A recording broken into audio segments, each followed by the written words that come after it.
શું ફરીવાર બહુ દિવસ પછી સમસ્યા લઈને આવ્યા છે બહેનો?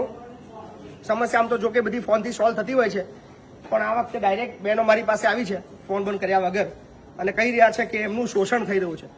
મારા ખેડા જિલ્લામાં શોષણ તો હોય નહીં, કારણ કે શોષણ બધા બંધ કરાયા છે, પણ આ કદાચ ક્યાંક રહી ગયું છે એવું દેખાઈ રહ્યું છે. બાકી જેટલી પણ ચોર કંપનીઓ હતી, ચોર કંપનીઓના માલિકો હતા, ચોર કોન્ટ્રાક્ટરો હતા, ચોર અધિકારીઓ હતા, બધાને ફિટ કરી દીધા છે ખેડા જિલ્લામાં. પણ હજી પણ ક્યાંક ખૂણે ખાચરે હજુ અંદર ખાને કંઈક ચીટિંગો અને કંઈક ચોરીના ધંધા કરવાવાળા કોન્ટ્રાક્ટરો, ચોર કંપનીઓ હજી પણ ખેડા જિલ્લામાં મોજૂદ છે એવું દેખાઈ રહ્યું છે. કઈ ગયા છે બેન તમે? એનજી પ્લાસ્ટ. એનજી પ્લાસ્ટ માંથી આવી રહ્યા છે. શું કહી રહ્યા છે પેલા અમને સાંભળીએ. કેટલો પગાર આપે છે તમને? 390 રૂપિયા ખેડા જિલ્લાની અંદર આ બધા જ વર્કરોને, અને એમાં બી 10 કલાકના આપી રહ્યા છે. સરકારી નિયમ મુજબ ઝોન 2 ની અંદર ઓછામાં ઓછું મિનિમમ વેજીસ, જેને કશું જ ખબર ના પડતી હોય એને 8 કલાકના 476 રૂપિયા આપવા પડે. પણ અહીં આગળ કિસ્સો જુદો છે, માત્ર 390 રૂપિયા અને એ પણ 10 કલાકની અંદર. અને પગાર સ્લીપ આપવામાં આવતી નથી. આઈ કાર્ડ છે તમારી જોડે?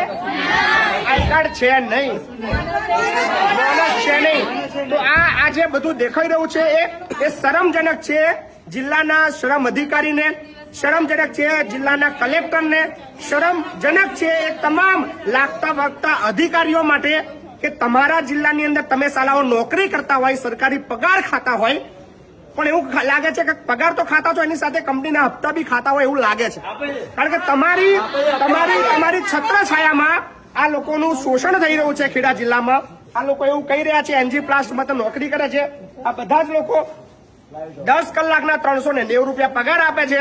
તમારા જે નોકરીની જે જવાબદારીના ધજિયા ઉડાઈ રહ્યા છે, આ અમારા બધા માટે નહીં પણ તમારા માટે શરમજનક છે. જિલ્લા કલેક્ટર સાહેબ, જો તમને શરમ આવતી હોય તો તમારી એસી ચેમ્બરમાંથી બહાર નીકળીને આ કંપનીની મુલાકાત લેજો. આ લોકોના જે કોઈ પણ પ્રકારની સુવિધાઓથી વંચિત છે ને, લગભગ ગઈકાલના બહાર છે, પોતાના હક માટે રોડ ઉપર આવ્યા છે. ચલો સીધી વાતચીત કરીએ એમની સાથે આપણે. શું નામ બેન તમારું? ભૂમિબેન. શું થયું બેન? અહીંયા પગાર ઓછો આલે છે. કેટલો પગાર આપે છે? 390 રૂપિયા પગાર આપે. બેન કેટલો પગાર આપે છે? 390. કેટલો છે? 390 રૂપિયા. તો 10 કલાકના 390 રૂપિયા આપીને ભારતના બંધારણના અને નરેન્દ્ર મોદી સાહેબના નિયમની ધજિયા ઉડાઈ રહી છે આ કંપની. જો ભાજપના સાથે જ એ તમામ એ અધિકારીઓ, તમામ એ નેતાઓ માટે શરમજનક છે કે આપણી સરકાર હોય, આપણી સરકારના મહાન નેતા નરેન્દ્ર મોદી સાહેબ નિયમ બનાવતા હોય અને નરેન્દ્ર મોદી સાહેબના નિયમ